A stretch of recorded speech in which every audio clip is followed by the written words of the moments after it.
Алаіза Пашкевіч, вядомая па літаратурнаму псеўданіму «Цётка», нарадзілася і памерла на Гарадзеншчыне ў цяперашнім Шчучынскім раёне.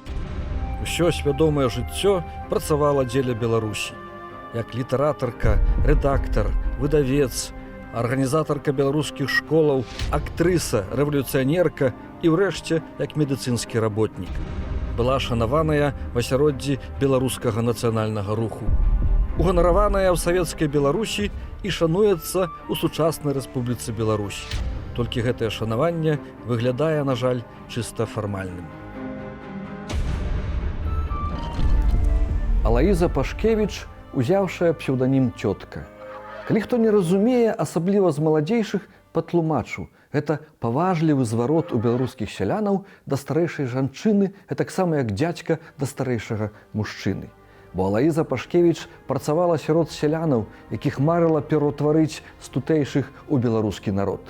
Лічыцца дзеячкай беларускага нацыянальнага руху, рэвалюцыянеркай і літаратаркай. Выбітнай літаратаркай хіба не была, пісала просценькія вершы і тэксты, галоўнай тэмай якіх было тое самае – абуджэнне беларускіх сялянаў да нацыянальнага жыцця. І гэтай справе пасвяціла ўласнае жыццё. Разумела, што найважнейшая першачарговая задача – разбудова беларускага школьніцтва. Найважнейшая сродка выжывання народа – перадачы наступным пакаленням культурніцкага кода нацыі. Так ёсць і сёння. Нездарма ж антыбеларускі лукашэнкаўскі рэжым так старанна вынішчае беларускую школу. Як шляхцянка Алаіза Пашкевіч абудзілася да беларускай працы, абудзіла ў сабе беларускую свядомасць у паланізаванай сям'і. Адкуль взялася беларуская дзеячка? Які мела плён? Што яна рабіла? Што засталося ад яе, якая памяць? Гаворым пра ўсё блізка месца яе дзейнасці на радзіме ў Шчучынскім раёне Гарадзенскай вобласці.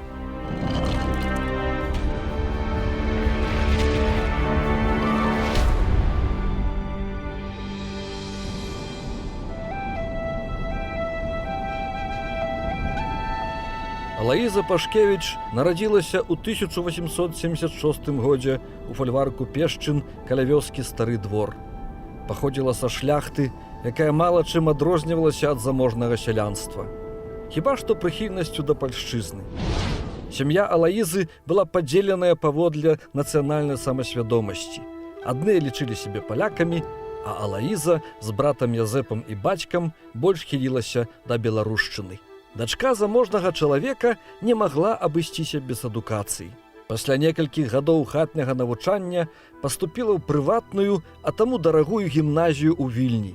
Трохі дзіўна, што навучэнка нятаннай платнай вучэльні па ўспамінах аднакурсніц галадала ажно да страты прытомнасці. І яны стараліся яе падкарміць, хоць гордая пашкевічанка адмаўлялася ад дапамогі.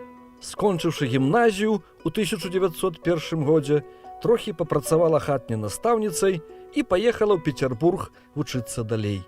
Вышэйшыя адукацыйныя курсы Лесгафта далі добрыя веды па медыцыне, гігіене, педагогіцы, батаніцы, якія пазней прыдаліся ў працы ў Беларусі. У Пецярбурзе далучылася да беларускай справы, якой засталася вернай на ўсё жыццё. Пад уплывам творчасці Францішка Багушевіча пачала пісаць уласныя літаратурныя творы па-беларуску. Тады і нарадзілася паэтка «Цётка». Удзельнічала ў беларускіх палітычных арганізацыях Пецярбурга, крузе беларускай народнай асветы і культуры і беларускай сацыялістычнай грамадзе разам з Алесем Бурбісам, Іванам і Антонам Луцкевічамі, Вацлавам Іваноўскім. Калі ж у 1904 годзе вярнулася ў Вільню, то яе дзейнасць аказалася настолькі актыўнай і плённай, што ва ўмовах рэвалюцыі 1905 года паўстала рэальная пагроза яе арышту. Выступала на мітынгах, пісала і дэкламавала вершы, назвы якіх гавораць самыя за сябе: «Пад штандарам», «Хрэст на свабоду», «Мора рэвалюцыйна-народная». Яны друкаваліся і разыходзіліся як лістоўкі. Пісала таксама пра жыццё, працу і побыт сялян-беларусаў, а яшчэ працавала фельчарам у шпіталі. Эмігравала з царскай Расіі ў аўстрыйскую Галіцыю, у слаўны горад Львоў, цэнтр украінскага нацыянальнага руху. вучылася Львоўскім універсітэце, супрацоўнічала з украінцамі, выдала 2 зборнікі вершаў. Нелегальна пад чужым пашпартам прыязджала на радзіму, супрацоўнічала з газетай «Наша доля». Напружаная праца, неўладкаванае жыццё прывялі да абвастрэння сухотаў. Не паддавалася. У 1908-1909 годах жыла ў Кракаве, дзе таксама вучылася ў Ягелонскім універсітэце і наведвала тэатральную студыю. Нарэшце, у 1912 годзе легальна вярнулася ў Беларусь і зноў узялася за беларускую справу. Стварала школы, курсы, выступала ў трупе Гната Буйніцкага, а ў 1914 годзе пачала рэдагаваць першы беларускі дзіцячы часопіс «Лучынка» ў Менску. Калі ў 1916 годзе памёр бацька, вярнулася на малую радзіму, засталася змагацца з тыфам, сама заразілася і памерла 5 лютага 1916 года. У савецкай Беларусі стала адной з нямногіх беларускіх дзеячак, якую ўключылі ў спіс дазволеных да шанавання герояў. Зрэдку выдаваліся кнігі, паставілі пару помнікаў, назвалі некалькі вуліцаў. Тое ж працягнулася ў лукашэнкавай Беларусі. Але цётка, як і Каліноўскі, ніколі не выходзіла на першы план. Па ўсёй Шчучыншчыне засталіся сляды і ўспаміны па Алаізе Пашкевіч. І буйнейшае мястэчка гэтага мікрарэгіёна, дзе яна нарадзілася, дзе жыла, дзе пазней і памерла, гэта Астрына. І ў Астрыне пастаўлены першы помнік Алаізе Пашкевіч. У 1957 годзе аўтар Андрэй Заспіцкі, ён раней стаяў не каля школы, каля пошты, потым ён быў перанесены пад будынак школы, Астрынскай сярэдняй школы, якая носіць імя цёткі, імя Алаізы Пашкевіч.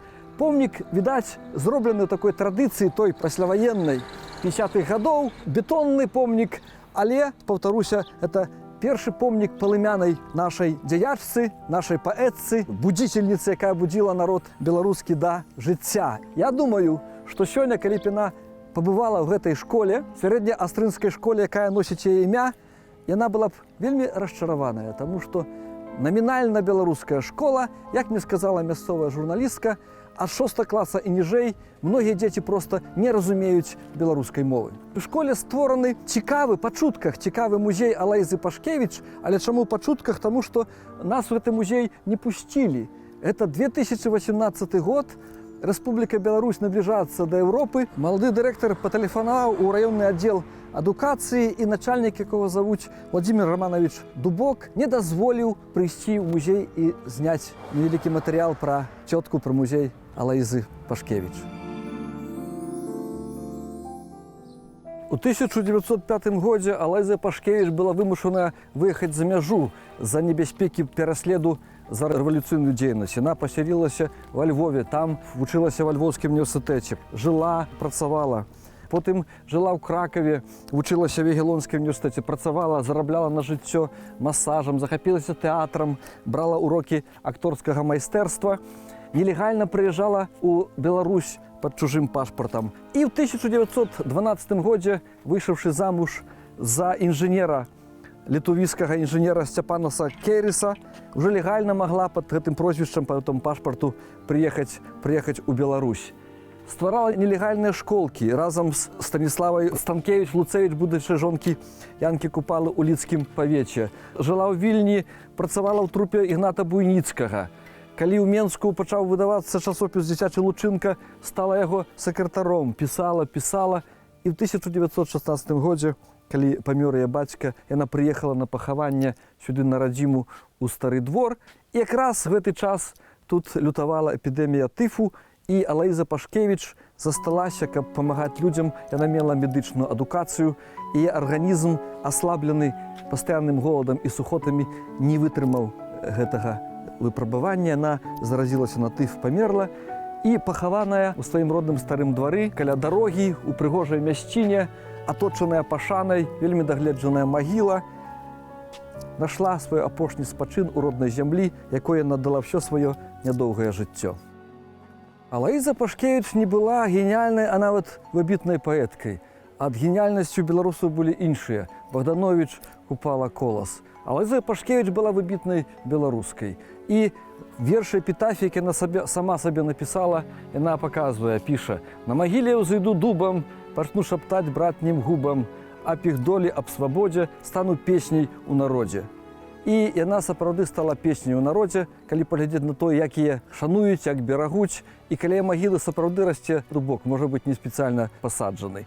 У яе мясцінах, у яе роднай вёсцы Стары двор, памяць пра Алаізу Пашкевіч, пра цётку, жыве і шануецца. У 2011 годзе помнік Алаізе Пашкевіч пастаўлены ў цэнтры рэгіёна, горадзе Шчучыне, раённым цэнтры. Помнік аўтарства гарадзенскага скульптара Алеся Ліпеня. На мою думку, это самы лепшы твор спадара Алеся. Ён вельмі дакладна перадае сутнасць характару гэтага чалавека, гэтай жанчыны. Яна нібы прысела адпачыць.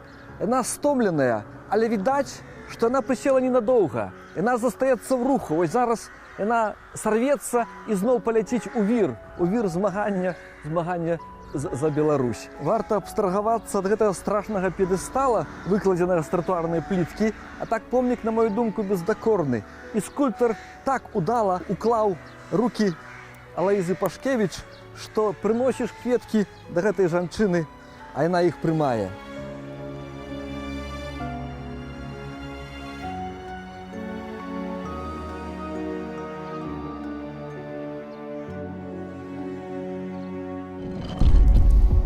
Алаіза Пашкевіч паклала жыццё на беларушчыну, прычым у літаральным сэнсе. Яна належала да плеяды будзіцеляў, народных інтэлігентаў, якія абуджалі да нацыянальнага жыцця сялянскія масы, фактычна стваралі сучасныя народы, як у чэхаў, славакаў, украінцаў ці літувісаў. Некаторыя дабудзіліся, стварылі, некаторым не надта гэта ўдалося. У савецкай, адпаведна лукашэнкавай Беларусі, Алаіза Пашкевіч была залічаная да пантэону нацыянальных герояў, але герояў другога плану, таксама як Кастусь Каліноўскі. На першым месцы стаялі камуністычныя дзеячы, часта варожыя самой ідэі беларускай дзяржаўнасці, беларускай нацыянальнай ідэі. Ёсць пару помнікаў, вуліца, яе імя, школа, але асабліва памяць цёткі ў Беларусі не нагалошваецца. Камуністы цярпелі, пэўна, таму, што ўдзельнічала ў рэвалюцыі 1905 года і занадта рана памерла ў 40 гадоў у 1916 годзе і не паспела засвяціцца як дзеячка Беларускай Народнай Рэспублікі, якой несумненна была б. В такім выпадку без варыянтаў камуністы б яе асудзілі, калі не на смерць, дык на забвенне. Шанаванне цёткі лукашэнкавай Беларусі выглядае, мякка кажучы, дзіўнавата. Магіла дагледжаная, але гэта справа больш патрыётаў, чым улады. Перавыдаюцца творы, але таксама больш прыватна. Найбольш парадаксальна выглядае шанаванне Алаізы Пашкевіч у пасёлку Астрына. Школу назвалі яе імем, паставілі помнік на падворку, але ў школе няма ніводнага беларускамоўнага класа. Такое так званае шанаванне сугучна з юрыдычнай кваліфікацыяй злачынства, з асаблівым цынізмам.